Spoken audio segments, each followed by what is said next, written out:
Tai va, Kaišiadorių rajonas, Nemaitonių seniūnija, Ringailių kaimas, va čia va, ir Mykoliškės va, kelias eina, va, bet tai dabar ne tame esmė, bet tai žiūrėkit, va čia va griuvys padarytas kažkoks, va, greiderių nedaug, bet va dabar kita problema yra, va, nu čia va bėga vanduo, matot va, nu čia va.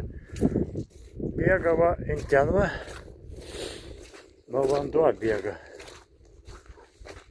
Va, matos, kad va čia va reikia griovį nupjauti greiderį, va, nu čia va, nu kalnu šito vanduo bėga, matot, va, ir va, iki ten nupjauti, ten pjaudus reikia, nes va, matot, va, vanduo bėga akivaizdu, va, vandens bėgta, va, matot, va, ir va, ten reikia va perlaidus, ir va čia va griuvys, va turi būti nupjautas, va, prakastas ar greideris prapjauti, nes dabar va, krantas va, neturi kur vanduo bėgti, keliu bėga va, matot, va, čia va vanduo,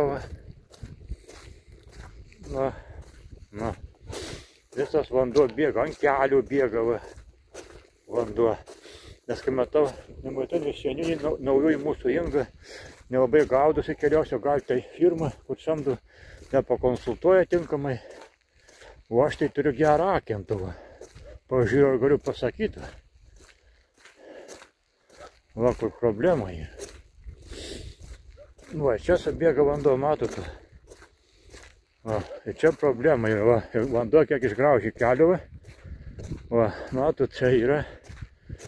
Va, žiūrėkit, kas daros. Na, pamirštai dėti pelą dar, va. Žiūrėjau kelią dabar, va. Ir mokyklinis autobusas važiuoja, vaikus vežioja. Tai va, čia va problemėlė yra, va. Va, čia va, matot. Va, kas čia darosi, va. Reikia perlaidos, va. O, kakvanė, va. Pirmas batas tai va. Na. Čia va, greiderio griuvelį padaryti, čia pelą dėti. Tai manau, seniūnė dabar pamatys mano vaizdą šitą įrašą, tikiuosi kitais metais. Nors ir dabar lėšų turi tūkstančius, bet kaip matau, tai reikia visokių projektų, tai skyriaus vedėjai turi pritarti. Seniūnai turi biudžetus, bet negali jais disponuoti, kaip sakant. Kaip ir tarybos narys sakė, tai va. Tai va, tokia problemėlė čia. Va, tokia problemėlė čia yra. Tai tiek.